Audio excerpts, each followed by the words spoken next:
سلام ګران لیدونکو، د نن ورځې څو تازه مهمه خبرونو ته ښه راغلاست. حکمتیار وایي افغانان پټ حاکم نه غواړي. د ګلبدین حکمتیار زوی حبیب الرحمن حکمتیار په تازه څرګندونو کې ویلي چې افغانان داسې حاکم ته اړتیا لري چې د خلکو منځ کې وي. د هغه په وینا داسې حاکم نه غواړي چې پټ وي، ځان تر نورو لوړ او سپېڅلی وبولي.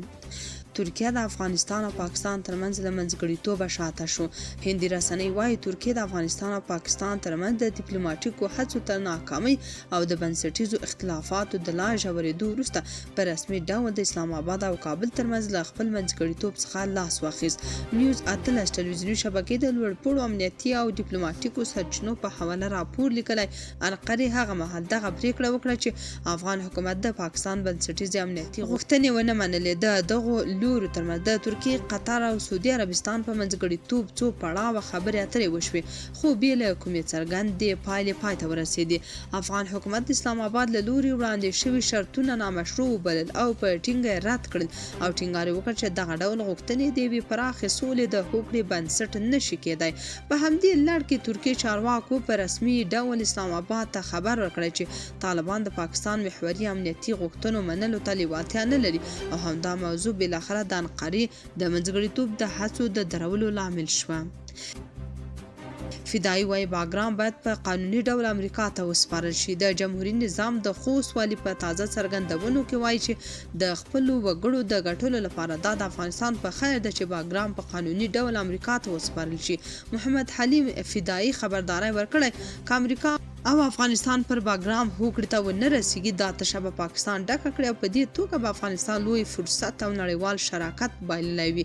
د ښاغلي فدایي دا څرګندونې پر داسې وخت دي چې زلمي خلیزات په وروستۍ مرکه کې ویل له طالبانو سره پر باګرام او ډیرو نورو مسلو هوکړه کېدلی شي.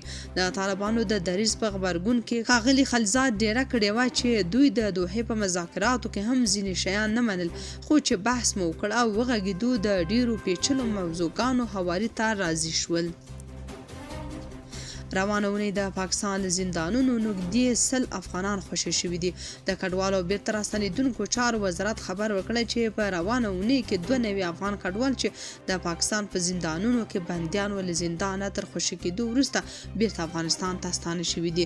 د یاد وزارت د خبر پاڼې له مخې دغه کسان چې د پاکستان په بیلابیلو سیمو کې نیول شوي وو او د دغه هیواد په زندانونو کې له یوې ورځې تر 2 میاشتو پورې بندیان وو تر خوشي کېدو وروسته د سپین بولدک له لارې افغانستان ته ستانه شوي دي. په خبر پاڼه کې د دغو کسانو د جرمونو په اړه څه نه دي ویل شوي، خو په پاکستان کې افغانستان تر ډیره په دغه هیواد کې د اوسېدو قانوني اسناد نه لرلو له امله د پولیسو لخوا نیول کیږي. له هغه راهیسې چې له افغانستان سره د اسلام آباد اړیکې ترینګلې شوې، پاکستان د پلازمینې په ګډون په یو شمېر ښارونو کې د افغان کډوالو پر ضد عملیاتو ته زور ورکړی. په تیر وروستیو کې پاکستاني پولیسو د افغانانو د نیولو لپاره ان د دوی د کورونو دروازې هم ماتې کړې دي.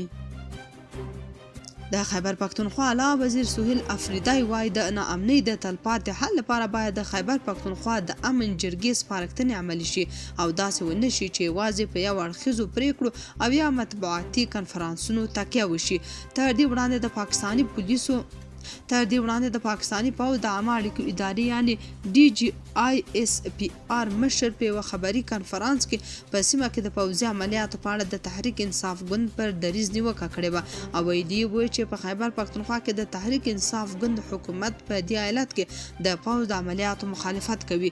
سهیل افریدي پرون د جنرال شریف چودري د دغو څرګندونو په ځواب کې ویل چې امنیت د خیبر پښتونخوا او ټول پاکستان ګډه موضوع ده او د ټینګښت لپاره یوه هر اړخیزه تګلاره پکار ده چې پکې سیاسي ګوندونه، پښتانه مشران او نور اغیزمن شخصیتونه شامل وي. نوموړي زیاته کړه چې پریکړې باید د شخصي ګټو پر بنسټ او یا هم د تړلو دروازو شاته ونه شي، بلکې د ټولو اړخونو او د هغوی د استازو په ګډون د ګډو او ټول شموله تګلارو له لارې وشي. رمضان قدیروف وایي که امریکا دومره تکړه وي را د شما دې وتښتوي. د چیچنیا ولسمشر رمضان قدیروف ویلي چې زیلنسکي ډارن له امریکا څخه غوښتي چې پر روسیې د فشار راوړلو لپاره ما ونیسي. هغه زیاته کړې چې له هیڅ چا څخه نه ډارېږي او که امریکا دومره تکړه وي نو را د شا او دی دې وتښتوي.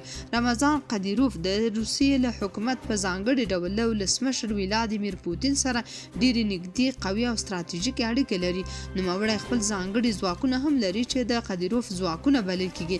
دا ځواکونه په مستقیم ډول د روسیې د پوځ ترڅنګ د اوکراین جګړه او د روسیې په امنیتي عملیاتو کې برخه اخلي. رضا پهلوي وایي د ایران رژیم په ډار کې دی او هڅه کوي چې انټرنیټ پرې کړي.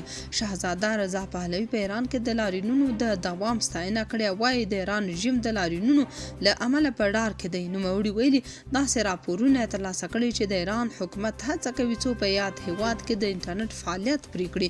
نوموړي پر خپل ایکس پاڼې لیکلي په دې پوه شي چې زموږ اړیکه به د سټارلینک د سلګونه زره دستګاو ایران انټرنیشنل او یا هم د منوتو شبکو له لارې وي او هیڅ کله به زموږ اړیکه پرې نشي.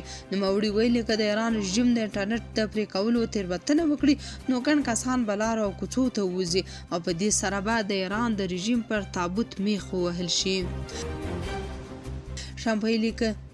ټرمپ ویلي که ایران پر لاریونوالو ډزې وکړي سخت ځواب سره به مخ شي. د سپینې ماڼۍ یو چارواکي د ایران د ولسي پاڅون په اړه د متحده ایالاتو دریځ د ایران انټرنیشنل شبکې ته تشریح کړ او ویل چې د امریکا ولسمشر په څرګندو ټکو ویلي که د ایران حکومت پر سوله ییزو لاریونوالو ډزې وکړي او هغوی ووژني نو د امریکا له سخت غبرګون سره به مخ شي. دغه چارواکي زیاته کړه ولسمشر د نوې شپې څټک او مطلق ارادې تر نومونو لاندې د عملیاتو په ترسره کولو سره ثابته کړې ده. څه چې وایي هغه بیا عملي کوي. د هغه اشاره د متحده ایالاتونو لخوا د ایران پر اټومي تاسیساتو د بریدونو او همدارنګه د وینزویلا د ولسمشر نیکولاس مادورو او د هغه د میرمنې نیول کېدو ته وه. د افغانستان او پاکستان د خصوصي سکتور غړو د لارو د پرانیستلو هڅې پیل کړي. د افغانستان او پاکستان د خصوصي سکتورونو مرکچی کمیټې پرون د دوه هیوادونو ترمنځ د ترانزیت او سوداګرۍ د لارو د پرانیستلو په اړه غونډه وکړه. ټاکل شوې ده چې د دواړو خواوو کمیټې خپل وړاندیزونه له خپل حکومتونو سره شریک کړي. تر دې وړاندې د پاکستان د سوداګرۍ او صنایعو خونو د افغانستان د سوداګرۍ او پانګونې خونې ته د دواړو هیوادونو ترمنځ د سوداګریزو او ترانزیتي ستونزو د حل په هدف په ځانګړې توګه د لارو د پرانیستلو لپاره د مذاکراتو وړاندیز کړی و. د سوداګرۍ او پانګونې خونې له لوري هرکلي سره مخامخ شو او د همدې هدف لپاره څو آنلاین غونډې هم وشوې. د افغانستان او پاکستان ترمنځ لارې د 2015 په اکتوبر کې پر کابل او پکتیکا د پاکستان له هوایي حملې او د دغو حملو په وړاندې د طالبانو له ځوابي بریدونو وروسته د پاکستان له لوري بندې شوې. ایراني لاریونکوونکو د قاسم سلیماني مجسمه ونړوله. پر خواله رسنیو یو ویډیویي کلپ لیدل کیږي چې ایراني احتجاجیان د فارس ولایت په کوهچنار سیمه کې د سپا پاسداران قدس څانګې مخکني قومندان قاسم سلیماني مجسمه نړوي او لاندې غورځوي.